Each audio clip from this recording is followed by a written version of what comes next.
ఆగో ఇప్పుడు నేను చెప్పబోయే ముచ్చట చూస్తే మీరు షాక్ అవుతారు. శ్రావణ మాసంలో అద్భుతం జనాల నుండే సూటుకు వచ్చిన అరుదైన శ్వేతనాగు వీడియో మాత్రం బాగానే వైరల్ అవుతున్నది. అసలు ముచ్చట ఏందో పురాగా తెలుసుకోవాలంటే శ్రావణ మాసాన్ని పండగల మాసం అని చెప్తుంటారు పెద్దలు. ఈ నెలంతా ప్రతి రోజున ఏదో ఒక పండగ ఉంటేనే ఉంటది. ప్రతి రోజు కూడా పుణ్య రోజే. ఇక ఈ క్రమంలో రాఖీ పౌర్ణమి వేళ అరుదైన సంఘటన చోటు చేసుకున్నది.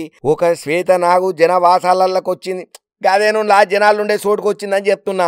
ఇక సాధారణంగా పాములు అంటే ప్రతి ఒక్కరు భయంతో గజగజ వణుకుతుంటారు, చూస్తేనే ఉరుకుతారు. ఇక అట్లా పాములున్న చోటుకైతే అమ్మతోడు కర్మగాలి కూడా ఊరు అటువైపు.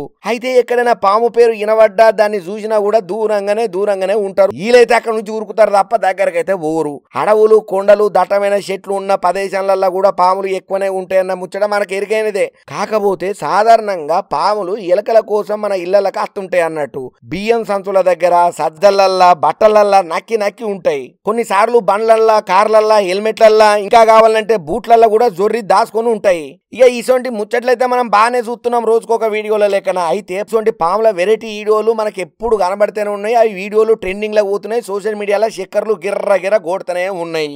ఇక నెటిజన్లు సైతం పాముల వీడియోలను చూసేందుకు మస్తు ఆసక్తి చూపిస్తుంటారు. కొన్ని వీడియోలు షాకింగ్ కు గురి చేసేటట్టు ఉంటే ఇంకొన్ని మాత్రం మనల్ని ఆశ్చర్యానికి గురి చేసేటట్టే ఉంటాయి. ఇక ఈ ముచ్చట్లల్లా ఒక శ్వేతనాగు వీడియో అయితే ప్రస్తుతం సోషల్ మీడియాలో మస్తు వైరల్ అవుతున్నది. మరి అసలు ముచ్చట ఏందో పురాగా తెలవాలంటే హిమాచల్ ప్రదేశ్ ఉన్నటువంటి కోయంబత్తూర్లో ఒక పాము అల్చల్ చేసింది. స్థానికంగా ఉన్న సంపా ప్రాంతంలో పొలంలో ఉన్నట్టుండి శ్వేతనాగు కనపడ్డది. ఇది దాదాపుగా 8 ఫీట్ల పొడవు ఉన్నదంట.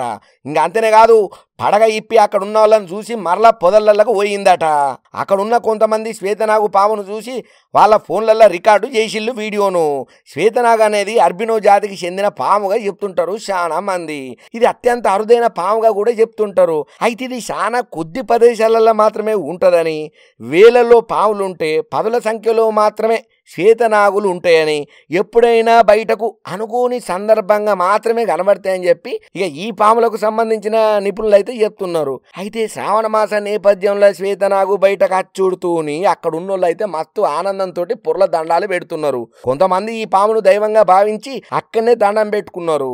ఇక ఇంకొంతమంది అయితే శ్వేతనాగును బహిరంగ మార్కెట్లో ఇప్పుడు మంచిది కాదు, దీని ఎంబటే జనావాసాలకు దూరంగా పంపాలని చెప్పి అట్లా కూడా ప్రయత్నాలు చేస్తున్నారు. ఏదేమైనా కూడా ఇప్పుడు శ్వేతనాగు వచ్చిన వీడియో అయితే సోషల్ మీడియాను షేక్ చేస్తున్నది. అందరూ ఆహా ఓహో సాక్షాత్తు అమ్మవారైనటువంటి నాగదేవతనే మనకు దర్శనమిచ్చింది, మనకు పంట వండింది, మన అదృష్టం మారబోతుంది, మన తలరాతల తిప్పలు మారినాయి, ఇక్కడ నుంచి మన జీవితాలు అద్భుతంగా ఉండబోతున్నది అని చెప్పి నాగదేవతకు దండాలు పెడుతున్నారు ఈ వీడియోను చూస్తూ అక్కడ ఉన్నోళ్ళు.